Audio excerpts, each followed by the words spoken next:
Hello viewers, আসসালামু আলাইকুম। আজকের ভিডিওতে আমি দেখাবো কিভাবে আপনারা WooCommerce ওয়েবসাইটে WoodMart থিম ইনস্টল করার পর তার হেডার এবং ফুটার কাস্টমাইজ করবেন। তো এর আগের ভিডিওতে আমি দেখাইছিলাম কিভাবে আপনারা আপনাদের WooCommerce ওয়েবসাইটে WoodMart থিমটি ইনস্টল করবেন। তো আজকের এই ভিডিওতে আমি দেখাবো কিভাবে আপনারা এই WooCommerce ওয়েবসাইটের এই WoodMart থিমের যে ডিফল্ট হেডার লগো, এই লগোটা পরিবর্তন করবেন এবং নিচে এই যে ফুটার আছে, ফুটার কপিরাইট অংশ, কপিরাইট এরিয়া, এই ফুটার অংশটা কিভাবে আপনারা চেঞ্জ করবেন। তো আমরা এখন কথা না বাড়িয়ে আমাদের ওয়েবসাইটে লগ ইন করি অ্যাডমিন মোডে।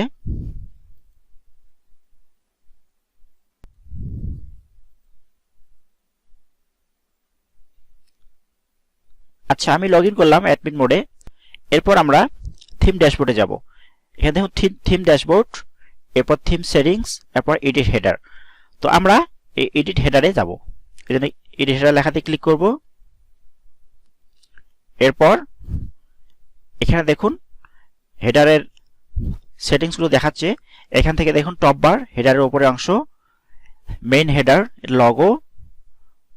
আমরা এই লগোটি এখন পরিবর্তন করব। তো এই জন্য লগোর যে এডিট পেন্সিল আইকন আছে, এখানে আমরা ক্লিক করব। ক্লিক করার পর আমরা এখানে দেখুন আপলোড লেখা আছে, আপলোড লেখাতে ক্লিক করব। এরপর আপনারা আপনাদের আগের থিমে যদি কোনো হেডার লগো থাকে সেটা আপনারা এখানে মিডিয়া লাইব্রেরিতে দেখতে পাবেন। এখান থেকে আপনারা সিলেক্ট করে চেঞ্জ করতে পারবেন।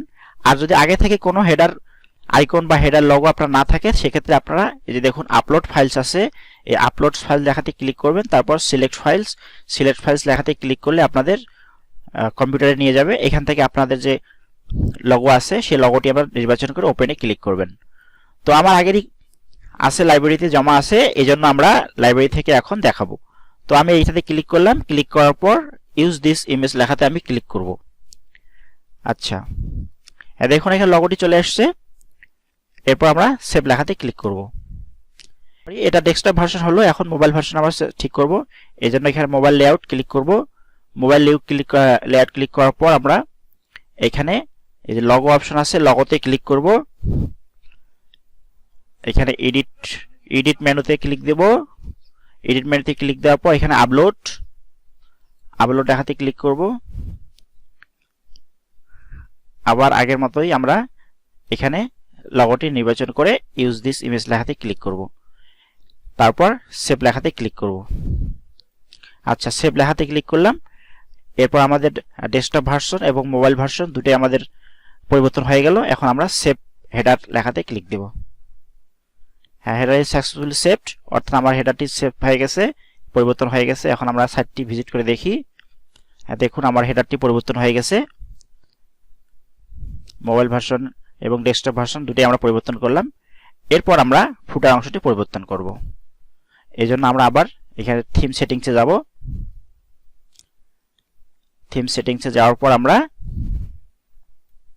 এখানে দেখুন ফুটার, এই যে ফুটার নামে একটা মেনু আছে, এই ফুটার ক্লিক করব। ক্লিক করার পর আমরা স্ক্রল করে নিচে আসব। হ্যাঁ, এখানে দেখুন এই কপিরাইট টেক্সট, এই যে কপিরাইট টেক্সট আছে, এই কপিরাইট টেক্সট আমরা এখানে আমাদের ইচ্ছা মতো আমরা টেক্সট ব্যবহার করতে পারবো। হ্যাঁ, এটাতে আমরা ইচ্ছা মতো টেক্সট ব্যবহার করতে পারবো। দেখুন WoodMart স্ট্রং WoodMart। হ্যাঁ, আপনাদের এখানে ইচ্ছা মতো আপনারা লেখা আপনারা এখানে লিখতে পারবেন। আপনাদের যে লিঙ্ক দেওয়া আছে এখানে ডিফল্ট লিঙ্কগুলো আপনারা পরিবর্তন করতে পারবেন এবং আপনাদের লেখা আপনারা লিখতে পারবেন। তারপর এখানে দেখুন ফুটার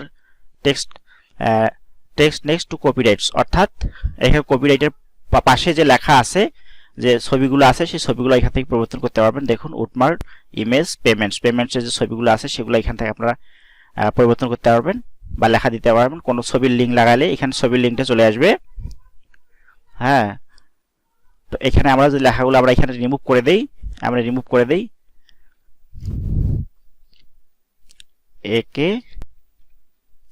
আচ্ছা, এরপর আমরা এখানে লেখা চেঞ্জ করার পর আমরা এখান থেকে আমরা সেভ লেখাতে ক্লিক করব। সেভ অপশনস লেখাতে ক্লিক করব। তাহলে আমাদের ফুটারটা চেঞ্জ হয়ে যাবে। হ্যাঁ, দেখুন আমার ফুটার এখানে একে স্টোর 2024 ফুটারটি আমার পরিবর্তন হয়ে গেছে। আপনারা আপনাদের ইচ্ছা মতো আপনার লেখা আপনাদের সাইটের নাম আপনারা এখানে দিতে পারবেন। তো আমার হেডার চেঞ্জ হয়ে গেল। এরপর আরেকটা অপশন, সেটা হচ্ছে যে হোম। এই হোম মেনুটা দেখতে পাচ্ছি, এটা আমরা চাইলে আমরা চেঞ্জ করতে পারি। তো এই জন্য আমরা আবার থিম সেটিংসে যাব। থিম সেটিংসে যাওয়ার পর আমরা পেজ টাইটেল এই লেখাতে ক্লিক করব। এরপর এখান থেকে দেখুন সেন্টার্ড ডিফল্ট সেন্টার ডিজেবল, আমরা ডিজেবল ক্লিক করে দেব। দেওয়ার পর আমরা এখান থেকে সেভ অপশনে ক্লিক করব। আচ্ছা, সেভ অপশনে ক্লিক করলাম। এবার আমরা সাইটটি ভিজিট করে দেখি। হ্যাঁ, দেখুন আমার এখানে যে হোম লেখা ছিল, এই হোম লেখাটি আমার নেই, অর্থাৎ আমার টাইটেল হোম টাইটেলটা নেই। তো এভাবে আমরা আমাদের ওয়ার্ডপ্রেস WooCommerce সাইটে আমরা WoodMart থিম ইনস্টল করার পর হেডার, ফুটার এবং এদের টাইটেল চেঞ্জ করতে পারবো।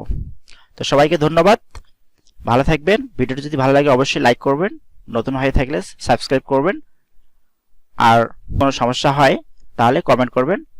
আমি যথাসাধ্য চেষ্টা করব কমেন্টের উত্তর দেওয়ার। সবাইকে ধন্যবাদ, আল্লাহ হাফিজ।